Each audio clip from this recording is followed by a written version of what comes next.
Time for the Weird and Wacky segment.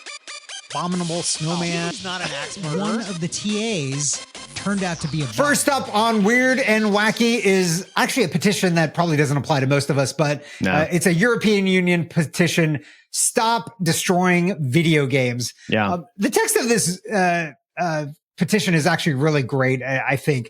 It's basically a bunch of people saying, like, look, you're making video games. We buy the video games, and then you brick the video games. Yeah. So just don't do that. Yeah, stop it. You don't need to keep supporting it forever. We understand you don't want to keep, but don't leave it in a state where it's bricked. Right. Leave it in a state that we can continue to play it because we bought it. We love these video games. Right. We know that you've got to move on. So figure out a way to make it not cloud based. If that's what you want to do, if you want to stop supporting it, just end it and let us keep playing the game. And I think I'm a fan of this. Like, we've heard of so many games that have just been destroyed. We've heard of websites that have just been wiped off. I read something about MTV, their website with all their old content. Yeah, just gone. It's gone. Wow. The owner just decided, like, no, we're done, and just wiped it off the internet. That's crazy. Yeah. And like, just decades of culture, of music history, just gone. Yeah.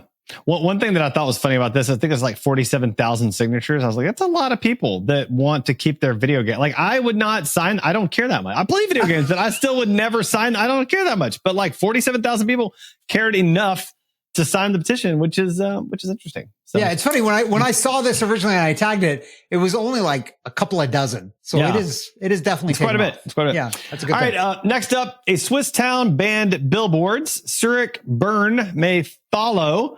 I now know where I want to vacation next. That's really like, I want to go to this town and experience no billboards. And that sounds great. I kind of love this. So my town here in Metro Atlanta, in Duluth, we actually have a ban on big signs as well. Okay. Inside of the city of Duluth, there are no big signs. Even the McDonald's does not have the golden arches way up high. It is on the ground pretty low. So you've got to know that there's a Mickey D's there. Interesting. Because there's not a huge big sign. So the only big sign, there are a few big signs that exist that were grandfathered in before they put in this legislation, but there's no new signs, and anybody that wants to put in a new sign has to go through the process. And usually it's a pretty kind of low to the ground, not obnoxious sign. Love that. I think that visual kind of noise that is created by these things is awful. Like, you see it on the highways so much. It's the worst. Yeah. Where it's like so many billboards, dude. It's too much. Yeah. It's too much. Let me enjoy the landscape. So that's a great thing. Something else that's not a great thing, I think, because this is super weird. Wear this AI friend around your neck. So you've watched the ad. I've watched the ad too. This is weird, and no, like, no. I feel like, so if I imagine like a nice dystopian future movie, I would imagine a movie where you wear an amulet around your neck that houses an AI. Amulet. Yeah. And that's kind of what this looks like. But this AI, whereas an amulet AI would really do a lot of stuff for you. This one, it basically just like kind of gives you like little encouraging texts and like push notifications. So here's what I find very weird about this. You're talking to the thing, but then it's texting you on your phone. Yeah. That's weird. That's a weird. That's like you're in the middle of doing something. Like, part of the video was like somebody was playing a video game and getting thrashed. And then the AI texts them saying, man, you're getting thrashed in the game. It was like throwing shade at the guy. Like, and then the last part of the commercial was a guy and a girl on a seemingly date. And she's talking about, he's like, oh, how did you find this place? She was like, oh, I come up here by myself. Well, not really by myself, because I've always got, her with me. And then it's like this weird cringy thing of like, okay, you're on a date, but it's actually three of you because you're viewing the AI as a person. Thing. Yeah.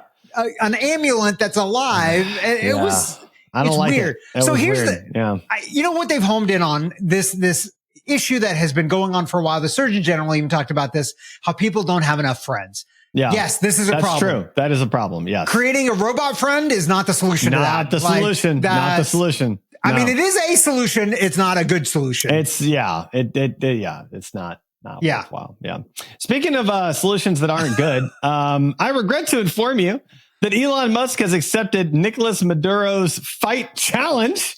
So, I mean, apparently Musk really wants to fight somebody publicly. Like he's itching to fight some other major world leader, or he's itching to pretend he wants to fight some other major world leader. That's it. He wants to talk about how he wants to fight somebody, but not actually do it. Is what it is. Because he's a little scaredy cat that's going to talk about it, but never actually do it. Is what it is. And who was it that was it Maduro that like suggested the fight? Is that what's happening here? I think so. But here's the other thing, and I'm going to talk to you journalists and press people. Can you all just stop writing stories about Elon Musk? In all fairness, we're talking about it. So we can't really say that we're talking about it. But listen, just for our listeners to know, that's the president of Venezuela. So like you have a president of a country issuing a fight challenge to the CEO of major tech. Like what world are we living in, man? Like, yeah. By the way, crazy crap. By the way, the fact that you said that we are talking about it, implying that we're actually journalists and not just two yahoos on a tech comedy show, I think elevates us up dramatically. I'm just saying we're talking about Musk. That's all. But I was talking to the journalists that shouldn't write stories about it. Fair. Not two yahoos. In all on fairness, Tech Talk, y'all. If I'm a journalist and the president of a country is challenging the CEO of a major tech company to a physical fight, I'm going to write about that crap, man. Like all day long, I'm going to write about that. That's crazy. Okay, I'll give you that. So, all right, well.